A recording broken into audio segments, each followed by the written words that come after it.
তো বাচ্চাদের নাম যদি তোমার না শুনে, ধরো বাচ্চাটার কেন নাম শুনে না, বললাম যে বাচ্চাটার ব্রেনের ওয়ারিং সিস্টেমটা এরকম করে দেওয়া যে এই বাচ্চাটা তুমি যদি ডাকো তাহলে বাচ্চাটা ব্রেন সাপোর্ট করতেছে না বা ব্রেন রেসপন্স করতেছে না। কেন? ব্রেন রেজিস্ট্যান্স করতেছে হিউম্যান কানেক্টেড, হিউম্যান কন্ট্যাক্টের সাথে রেজিস্ট্যান্স করতেছে। মানুষের সাথে কোনো কানেক্ট হবে না, অবজেক্টের সাথে কানেক্ট করবে। সে দেখা যায় একটা বাচ্চা তুমি এটা নিয়ে এখানে ঘুরাচ্ছে, এই অবজেক্টের সাথে তার কানেক্ট হবে, মানুষের সাথে হবে না। কেন হচ্ছে না? তার ব্রেনের যে ওয়ারিং সিস্টেম, সেই ওয়ারিং সিস্টেমটা এইভাবে ডেভেলপ করা যে মানুষের সাথে কানেক্ট করবে না, রেজিস্ট্যান্স করতেছে, বাধা দিচ্ছে। আবার ওই বাচ্চাটার সেন্সরি ইন্টিগ্রেশন বা সেন্সরি স্টিমুলেশন এত বেশি যে সেন্সরি সিকিংয়ে সে এতটা বিভোর হয়ে আছে যে মানুষের সাথে কানেক্ট করতেছে। দুইটা কারণে বাচ্চার নাম ধরে ডাকলে বাচ্চা রেসপন্স করতেছে। বুঝতে পারছি?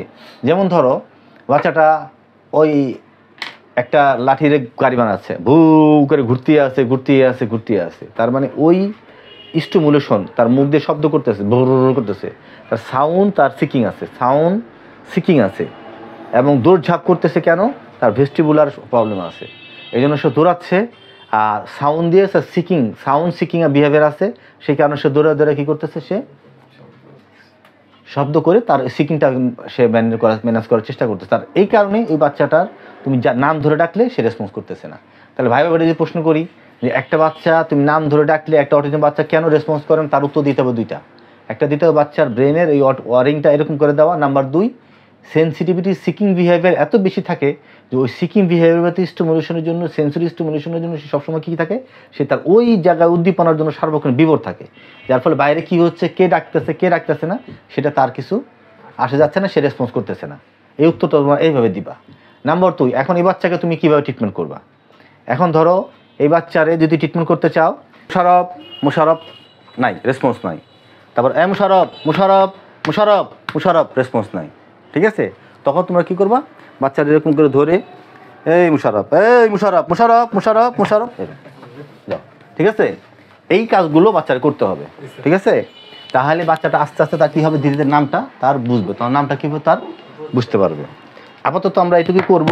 এছাড়াও আমাদের আরেকটা কাজ আমরা করব, সেটা হচ্ছে ব্ল্যাকবোর্ড, হোয়াইট বোর্ড আমরা ব্যবহার করব। হোয়াইট বোর্ড আমরা রাখবো, হোয়াইট বোর্ডের নাম মনে করো সাপোজ আমরা বিভিন্ন জিনিস করব, একটু পর নাম ডাক দেবো, সাকিব। সেখানে আরেকজন অ্যাসিস্ট থাকবে, বারবার বলে তুমি তাকাও, তুমি সাকিব তোমার ডাকতেছে, তুমি তাকাও। তাহলে এদিকে থেরাপিস্ট বোর্ডে কানেক্ট করার চেষ্টা করতেছে, আর ওই ব্যক্তিকে আরেকজন কী করতেছে, বারবার স্টিমুলেশন দেবে, তাকাও, তোমাকে ডাকা হচ্ছে, তোমার মা তোমার ডাকা হচ্ছে, তাকাও। এইভাবে করলে তার নামের কি হবে, তার নামের উদ্দীপনাটা বাড়বে, ঠিক আছে? আচ্ছা, তাহলে আমরা এটা বড় সমস্যা। একটা অটিজম বাচ্চা আমাদের কাছে এসে বলবে, বাবা আমরা বলবে নাম ধরে রাখলে শোনে না, আই কাউন্টার করে না। তাহলে এই নামের ব্যাপারটা আমরা এই থিওরিটা অ্যাপ্লাই করব। দুইটা থিওরি করলে আপাতত দুইটাই থিওরি আমরা অ্যাপ্লাই করব, ঠিক আছে? নাম্বার 3, কখনোই বাচ্চা কাচ্চার ব্যাপারে কখনো হতাশ হওয়া যাবে না।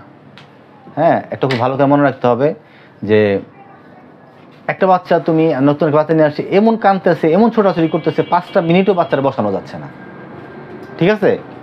এত কাঁদতেছে, এত দৌড়াদৌড়ি করতেছে। এখন আমরা 10 দিন পর আমরা ওই বাচ্চার ক্ষেত্রে যদি আমরা প্রত্যাশা করি যে বাচ্চাটা খুব 15 দিন পর, 1 মাস পর ভালো রেসপন্স করবে, এইটা আমাদের কাছ থেকে আমরা এই প্রত্যাশাটা নামায় নিয়ে আসবো। সে অন্য একটা অটিজম বাচ্চা দেখা গেলো যে আমাদের এই 10 দিন 15 দিন থেরাপিতে দেখা গেলো খুব ভালো ইমপ্রুভ হয়েছে বা হতে পারে, কিন্তু এই বাচ্চার ক্ষেত্রে আমরা কি করব না, আমরা প্রত্যাশাটা একদম কমায় নিয়ে আসবো। যদি 2 মিনিটও বাচ্চাটাকে আমরা বসাইতে পারি, একটা খেলনা যদি আমরা উদ্বুদ্ধ করতে পারি, একটা খেলনা যদি তারা আমরা রাখতে পারি, তাহলে মনে করতে হবে আমরা অনেক সাকসেস। বাচ্চার বাবা মারা বলতে হবে যে এই বাচ্চাটার ক্ষেত্রে অন্য বাচ্চার সাথে তুলনা করা চলবে না। এবং আমাদের আর মনে রাখতে হবে যে এই একটা অ্যাক্টিভিটি আমরা 6 মাস 1 বছর পর্যন্ত চালাবো। অতএব বাচ্চার ওইদিকে বাবা মাকে আমরা আগের থেকে প্রত্যাশা লেভেল সময়টা আমরা ওইভাবে বলে দিব। পাশাপাশি আমরা যখন আমরা এই বাচ্চাটাকে আমরা 1 মিনিটে যখন আমরা প্রত্যাশা হ্যাপি রাখবো, আমরা মনে রাখবো যে ওই জন্য 1 মিনিট করতে পারলে আমি খুশি, তখন আমার বাচ্চার প্রতি আমার দৃষ্টিভঙ্গি অনেক পজিটিভ আসবে। এই কথাটা খুব ভালো করে বুঝতে হবে। আমি যদি একটা বাচ্চার ক্ষেত্রে আমি আশা করি বাচ্চাটা আমার সাথে 18 মিনিট, 22 মিনিট, 40 মিনিট আমার সাথে ইন্টারভেনশনে যোগ দিবে, এই প্রত্যাশা যদি আমি করে ফেলি, আর বাচ্চা যদি আমার সাথে 6.5 মিনিট আমার সাথে ইন্টারভেনশন করে, তাহলে আমি হতাশ হব। তখন আমার বাচ্চাটার প্রতি আমার নেগেটিভ আচরণ প্রকাশ পাবে। বাচ্চা ছোটাছুটি করতেছে, প্যান্ট খুলে ফেলতেছে, মারতেছে, তখন বাচ্চাটা আমি সেই ভালোবাসা দৃষ্টিতে ইমপ্যাথি আমরা দেখাবো না, তখন আমার রিয়্যাক্ট বাচ্চাটার অবস্থা আরও খারাপ করে ফেলবে। বুঝাতে পারছি? অতএব যদি আমি মনে করি বাচ্চাটা 2 মিনিট করছে, অনেক করছে, আলহামদুলিল্লাহ, তখন বাচ্চাটার প্রতি আমার এই অ্যাগ্রেসিভ আচরণ থাকবে না।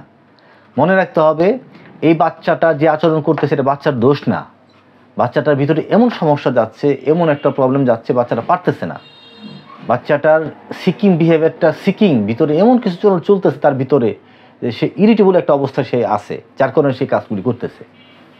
তো তখন আমরা তার ওই জিনিসটা বুঝতেছি না বলে আমরা সামাজিকভাবে তাকে আমরা অ্যাকসেপ্ট করতেছি না, কিন্তু বাচ্চা তো কষ্ট পাচ্ছে। আর আমি যদি ওই সময় আরও অ্যাগ্রেসিভ আচরণ দেখাই, বাচ্চাটা আরও দমায় যাবে, আরও কষ্ট পাবে। অতএব এই জায়গাটা খুব গুরুত্বপূর্ণ যে আমরা আমাদের তার চাওয়া পাওয়া প্রত্যাশাটা আমরা কী করবো, অনেক কমায় রাখবো। আরেকটা গুরুত্বপূর্ণ বিষয় হচ্ছে বাচ্চার বাবা মা, আমরাও বাচ্চার বাবা বুঝাইতে হবে আপনাদের দ্বারা যেন বাচ্চা কোনোভাবে কষ্ট না পায়। আপনারাই আপনাদের কষ্টটা বাচ্চা কোনোভাবে, এটা এমন একটা ট্রমা হবে বাচ্চা ব্রেনের মধ্যে যা সীমাহীন। থেরাপিস্ট বা অন্য চাচা, নানা, দাদা, বাইরের লোক, বন্ধু বান্ধব, ওরা যদি দু একটা ট্রমা ঘটায় এটা ম্যানেজ করতে পারবে, কিন্তু এই বাচ্চার ক্ষেত্রে বাবা মার কষ্টটা, বাচ্চার ট্রমাটা সহজে বাচ্চা ম্যানেজ করতে পারবে না। অনেক দিন পর্যন্ত ট্রমাটা থাকবে, বাচ্চাটা অত্যন্ত ক্লান্ত হয়ে পড়বে, অত্যন্ত হতাশ হয়ে পড়বে বাচ্চা। এই বিষয়টা আমরা বাচ্চা বাবাকে আমরা বলবো। তাহলে প্রশ্ন এখানে কীরকম আসতে পারে? প্রশ্ন আসতে পারে একটা ছোটো ছোটো বাচ্চা, যদি ভাই প্রশ্ন আসে একটা ছোটাছুটি করতেছে, খুব অ্যাগ্রেসিভ একটা বাচ্চা, 2 মিনিট বসানো যাচ্ছে না, তাহলে সেই বাচ্চার ক্ষেত্রে আমরা কী আচরণ করব, তার উত্তর এটা।